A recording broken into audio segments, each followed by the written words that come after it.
Are you an overachiever? It may surprise you to learn that there's actually no gold stars for this, and that actually overachievement comes from trauma. Hi, I'm Nicolene. I'm the Flamekeeper. I'm an energy healer and medical intuitive and spiritual coach. So there is a difference between being a high achiever and being an overachiever. If you're a high achiever, you seem to effortlessly create and things just seem to flow through you. You have an idea, a simple idea, and you can execute it really well.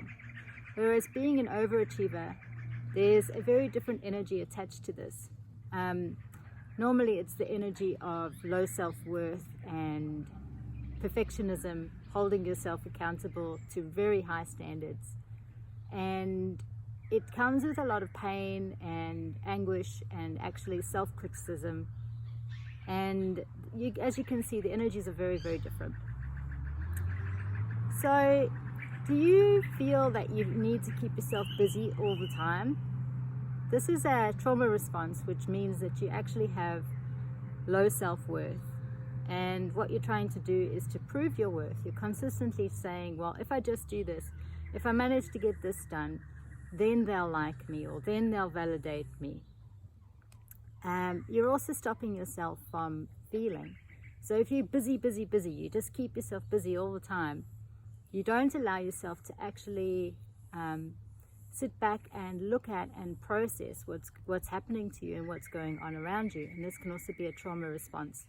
It's basically your way of coping with and saying, I'm not going to look at that pain, I'm not going to feel it, I'm not going to process it, I'm just going to deny it, and I'm just going to get on with my life. Another way to look at this is, another sign can be that you always put others' needs above your own. So there may be something that you want to achieve, but you will put it to the bottom of the to-do list. There'll always be so many other things that need to be done before you can do your thing. This need to be an overachiever can actually also be caused by a few other things. So one of the things that is at play here is actually an adrenaline addiction. So that constant high that you get from running about doing one thing to the next, to the next, to the next, that little buzz that you get, your body actually becomes addicted to it. But this is a very harmful process, because that adrenaline, that excess adrenaline in your body actually scorches your organs and causes damage. At play here as well is very often a toxic heavy metal load which is built up in the brain, and very often the person who has all these tendencies to be an overachiever is suffering from post-traumatic stress disorder. So another indicator can be that if you're an overachiever, that you refuse to ask for help. So you'll do 1,000 things, you'll get 100 billion things done, but you won't ask anyone to help you. And you'll just push and push and push and push yourself until you're absolutely exhausted and you have a crash. And another indicator is that you always deny yourself joy. So you may put something on the list for yourself, like walk on the beach, whatever, but you won't actually put it at the top. It will be right at the bottom, and it will be after a whole list of chores that you've done, and you feel like, well, if I just do all these 20 other things that I need to do for everyone else, then at some point I'll be allowed to go and have that walk. And so that's, again, not prioritizing your own needs, and it's denying yourself joy.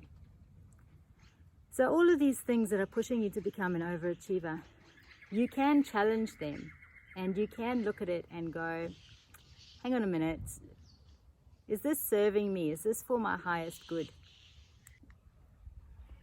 I've been an overachiever my whole life, and it has been exhausting, to say the least.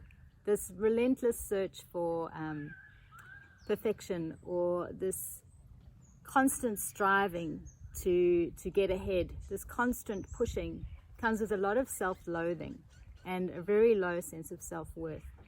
So the reason that sometimes we can develop this is very often it comes from childhood. If we've experienced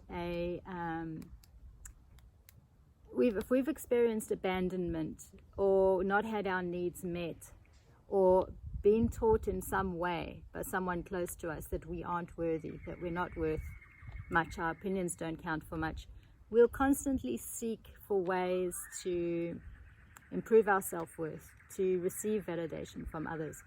And an example of this is, for me at school, I would consistently get high grades. I would work very, very hard, and I would persistently get extremely good marks, not with any sort of joy, and I wouldn't reward myself when I received those good marks. I would just berate myself if I didn't do as well as I thought I needed to. So for instance, the one day I handed in an English assignment when I was little, and I came home from school and I received an A for that English assignment. And I took it to my father, and he looked at it and he went, "Oh, you got an A. What happened to the A plus?" And I immediately berated myself, and I felt like, yeah, it wasn't good enough. And so you see, this was just a little example of how outsiders were influencing my low self-worth. But there is a way you can change this around, and I'll explain it in a minute.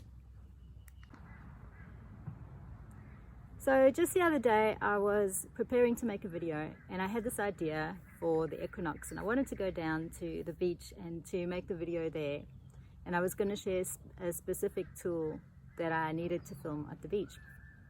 And when I got down there, I'd been rushing, get everything done, take the kids to school, get everything organized, get down there, get ready to film, found the perfect spot, get out my notepad, and then I discovered I didn't have my camera. And immediately the old feelings of beratement and sort of self-hatred came flooding back, and it was like, "Oh, you're such an idiot," was my first thought. "You're such an idiot, you've forgotten your camera." And then I stopped and I observed what I'd just said to myself, and I thought, hang on a minute, am I really an idiot? No, I'm just busy, and I've been rushed off my feet. I've been rushed out of the house this morning, and yes, I've made a mistake, but I'm here, and I'm here at the beach right now. And I'm sure I'm here for a purpose. And maybe my purpose is just to sit here for a moment and to enjoy it and to allow myself this moment of rest and calm. And so as I did that, I just sat back and I closed my eyes for a few minutes. And then as I opened them, where I was sitting, 6 dolphins in a little pod swam very slowly by me. And they were just kind of coming in and out of the water.